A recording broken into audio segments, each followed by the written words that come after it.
오늘 우리는 100년도 더 된 과거의 한 철학자가 남긴 여전히 우리의 심장을 뒤흔드는 강렬한 물음 속으로 들어가 보려 합니다.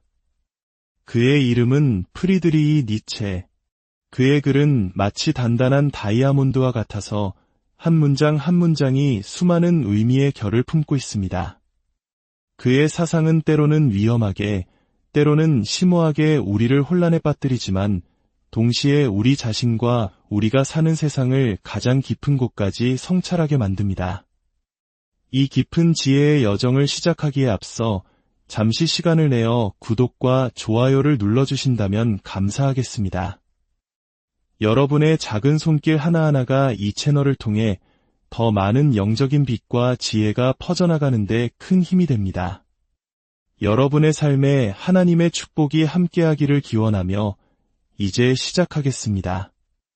니체와 같은 위대한 사상가의 글을 읽는 경험은 단순히 정보를 얻는 것과는 차원이 다릅니다. 그것은 우리의 세계관 자체를 바꾸는 경험입니다. 도스토옙스키와 같은 작가들처럼 니체는 글쓰기에 있어 타협이 없었습니다. 특히 그는 오랜 지병으로 인해 글을 길게 쓸 수 없었기에 하루 종일 사유한 것을 극도로 응축된 짧은 경구, 즉 아포리즘 형식으로 쏟아냈습니다.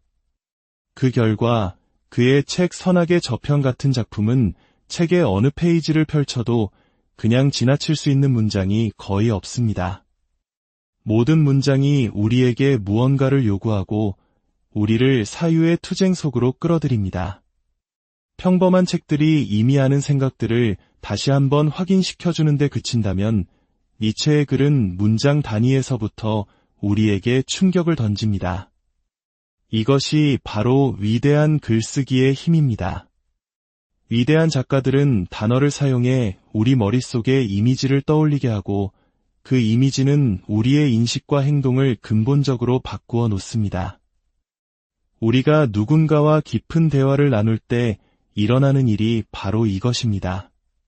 저는 제 생각과 경험을 이미지로 번역하고 그것을 다시 단어로 압축해서 당신에게 던집니다. 그러면 당신은 그 단어를 받아 다시 이미지로 풀어내고 마침내 그것을 당신의 행동과 인식 체계에 통합시킵니다. 이처럼 위대한 사상가와의 만남은 단순히 새로운 생각을 배우는 것을 넘어 세상을 보는 눈 자체를 바꾸는 심오한 경험입니다. 우리의 인식은 결코 수동적인 과정이 아닙니다.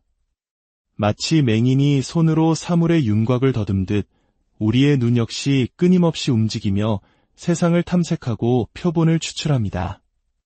그리고 무엇을 표본으로 삼을지는 우리의 목표와 가치에 따라 결정됩니다. 즉, 우리의 모든 인식에는 이미 가치 판단이 깃들어 있다는 뜻입니다. 위대한 사상가는 바로 이 인식의 가장 근원적인 공리, 즉 우리가 당연하게 여기던 전제 자체를 바꾸어 버립니다. 이는 생각이나 감정을 바꾸는 것보다 훨씬 더 깊은 차원의 변화입니다. 하지만 여기서 우리는 위험한 질문과 마주하게 됩니다. 만약 그토록 강력한 아이디어가 사람들을 잘못된 길로 이끈다면 어떻게 될까요? 마르크스의 유토피아적 사상이나 그 반대편에 있는 히틀러의 디스토피아적 광기는 사람들의 인식을 완전히 장악하고 그들의 감정과 행동을 단 하나의 방향으로 몰아갔습니다. 그들의 언어는 마치 살아있는 생물처럼 사람들에게 빙의하여 세상을 오직 투쟁과 권력의 장으로만 보게 만들었습니다. 이런 선전가들은 인간의 모든 목표를 단 하나의 거대한 목표 아래 통합시키려 합니다. 이러한 단순성은 사람들에게 혼란을 줄여주고 강력한 동기를 부여한다는 장점이 있습니다. 불안에 떠는 대중에게 명확한 적과 목표를 설정해주는 것만큼 효과적인 것은 없기 때문입니다. 문제는 그 통합의 아이디어가 유효하지 않을 때 그것은 최악의 비극을 낳는다는 점입니다. 특히 포스트모더니스트들과 신마르크스주의자들이 주장했듯이 세상의 모든 것을 권력 투쟁으로 환원하는 아이디어만큼 위험한 것은 없습니다. 그들의 논리에 따르면 세상은 본질적으로 힘의 논리로만 움직이며 모든 관계는 억압과 피억압의 관계일 뿐입니다. 이러한 생각은 그 자체로 끔찍할 뿐만 아니라 자기 자신의 폭력과 강압을 정당화하는 완벽한 구실이 됩니다. 물론 니체 역시 권력의 의지를 말했지만 그가 말한 권력은 마르크스나 푸코가 말한 타인에 대한 지배력과는 근본적으로 다릅니다. 니체에게 권력의 의지란 인간이 단순히 안주하고 자신을 보호하려는 존재가 아니라 끊임없이 자신을 극복하고 더 높은 단계의 존재로 나아가려는 창조적이고 생명력 넘치는 의지를 의미했습니다. 그것은 자신을 소진하면서까지 더 위대한 존재가 되려는 의미를 향한 상승의 의지였습니다. 우리가 어떤 프로젝트를 함께 진행한다고 상상해 봅시다. 우리는 자발적인 동의를 통해 공동의 목표를 설정하고 서로의 역할을 정할 수 있습니다. 이 관계는 강압이 아닌 자발적인 참여와 협력이라는 동기로 움직입니다. 반면 제가 당신의 가족을 해치겠다고 협박하며 제 목표를 따르라고 강요할 수도 있습니다. 당신은 아마 강력한 동기를 부여받아 제 명령을 따르겠지만 이 두 가지 상황의 질적 차이는 하늘과 땅 차이입니다. 세상이 권력과 강압으로만 움직인다고 주장하는 것은 이 두 가지를 구분하지 못하는 지독한 환상에 불과합니다. 자발적 합의에 기반한 공동체는 강압에 의한 조직보다 모든 면에서 월등히 뛰어나고 지속 가능합니다. 바로 이 지점에서 우리는 니체의 가장 유명하고도 위험한 선언, 신의 죽음을 마주하게 됩니다. 많은 이들이 이를 니체의 승리 선언처럼 오해하지만 사실 니체는 이것이 가져올 끔찍한 미래에 대한 경고로 이 말을 했습니다. 그가 말한 신이란 단순히 종교적 존재를 넘어 서구 사회를 수천 년간 지탱해온 심리적, 사회적 통합의 원리, 즉 궁극적인 가치 체계 그 자체였습니다. 이성주의와 과학의 발전으로 이 절대적 가치 체계가 치명적으로 훼손되었을 때 그 빈자리를 무엇이 채울 것인가? 이것이 니체의 근원적인 질문이었습니다. 인간의 정신과 사회는 본능적으로 통합을 향해 나아갑니다. 통합된 가치 체계가 없다면 개인은 목표를 상실하고 불안과 절망에 빠지며 사회는 분열하고 혼란에 휩싸입니다. 신이 죽은 자리에 생긴 거대한 공백 속으로 무언가 다른 것이 심연으로부터 올라와 그 자리를 차지하게 될 것입니다. 니체는 그 끔찍한 대체물 중 하나가 바로 공산주의가 될 것이며 이로 인해 20세기에 수천만 명의 사람들이 죽게 될 것이라고 50년 전에 이미 예견했습니다. 도스토옙스키 역시 소설 악령에서 똑같은 통찰을 보여주었습니다.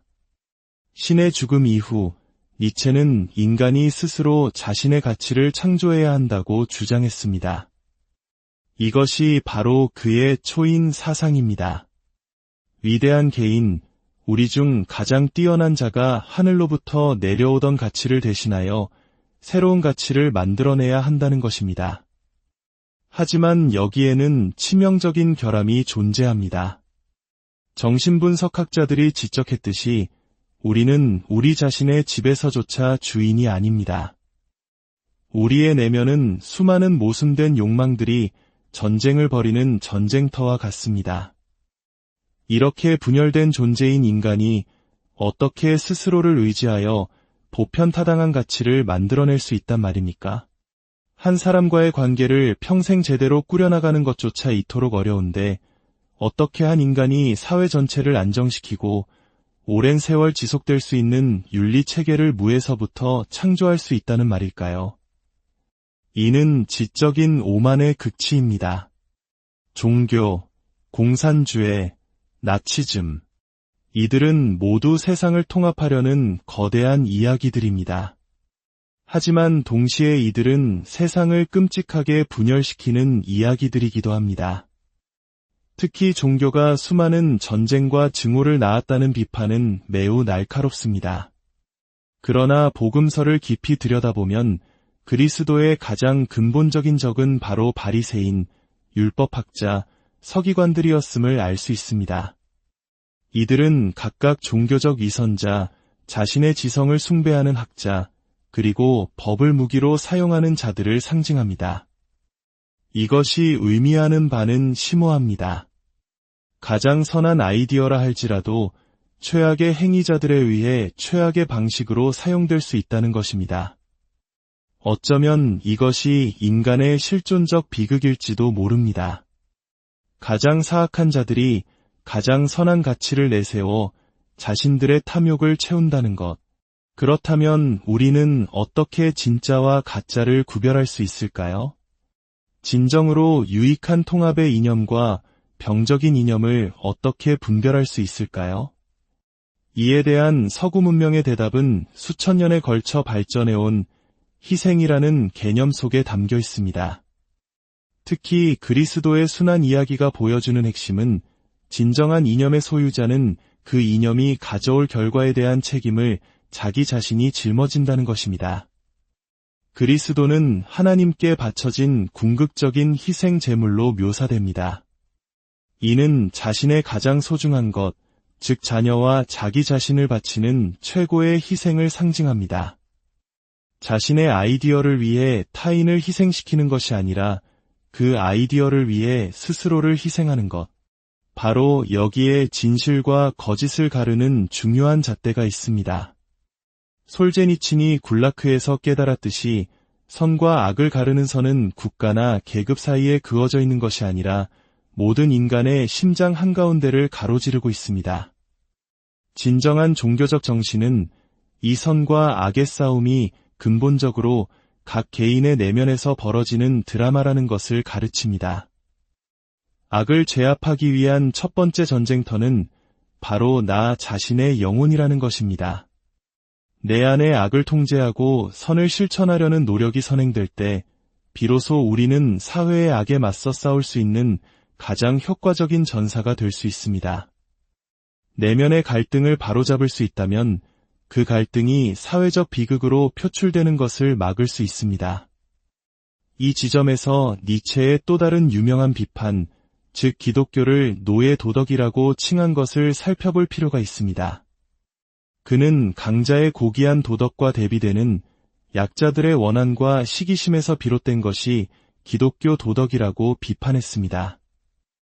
하지만 저는 니체의 이 비판이 기독교의 본질을 오해한 것이라고 생각합니다. 오히려 니체가 비판했던 그 노예 도덕의 진정한 현대적 발현은 집단적 원한에 기반하여 세상을 억압자와 피억압자의 구도로만 바라보는 소위 워크 현상에 더 가깝습니다. 니체는 복음서 자체를 직접 비판한 적이 거의 없습니다. 그가 비판한 것은 제도화된 종교의 병폐, 특히 선함과 무해함을 동일시하는 나약한 형태의 기독교였습니다. 선함은 결코 무기력함이나 값싼 동정이 아닙니다. 니체가 저지른 가장 큰 실수는 인간이 스스로 가치를 창조해야 한다고 생각한 점입니다. 창세기의 에덴 동산 이야기에서 하나님은 아담과 이브에게 동산의 모든 것을 허락하시지만 단 하나 선악을 알게 하는 나무의 열매는 먹지 말라고 명하십니다. 이는 근본적인 도덕적 질서가 존재하며 인간의 자유는 그 근본 질서의 토대 위에서만 가능하다는 것을 의미합니다. 우리는 존재 자체에 내재된 질서와 조화를 이루어야 하며 그 토대를 우리 마음대로 바꿀 수는 없습니다. 우리가 지금 나누고 있는 이 대화처럼 말입니다. 우리가 이 대화를 통해 서로 배우고 성장하며 듣는 이들에게 유익을 주기 위해서는 진실하고 상호 존중하는 대화의 패턴에 우리 자신을 맞춰야 합니다. 이 패턴은 제가 임의로 만들어낼 수 있는 것이 아닙니다. 그것은 이미 존재하며 우리는 그것에 우리를 정렬시켜야 합니다. 이 정렬의 상태를 우리는 의미와 흥미라는 감정을 통해 알 수 있습니다. 결국 인생은 규칙과 자유의 역설과 같습니다. 체스나 농구처럼 정해진 규칙이 있어야만 그 안에서 무한한 자유와 창의성이 발현될 수 있습니다. 규칙을 지킬 때 오히려 자유의 영역은 줄어드는 것이 아니라 확장됩니다. 우리의 삶을 지탱하는 근본적인 가치 체계 역시 마찬가지입니다. 그것은 우리를 억압하는 족쇄가 아니라 우리가 진정한 자유를 누릴 수 있도록 하는 견고한 토대입니다. 오늘 우리는 니체라는 거대한 산을 잠시나마 함께 올랐습니다. 그의 질문들은 여전히 우리에게 무겁게 남아 있습니다. 우리는 무엇을 믿고 어떻게 살아야 하는가? 무너진 가치의 시대에 우리는 어디에서 길을 찾아야 하는가? 이 질문에 대한 정답은 없을지도 모릅니다. 하지만 이 질문을 가슴에 품고 내 안의 선과 악의 싸움에 정직하게 임하며 더 높은 가치를 향해 나아가려는 치열한 노력 속에 삶의 의미가 있음을 기억해야 할 것입니다. 여러분의 삶의 모든 걸음 위에 하나님의 은총과 평화가 가득하게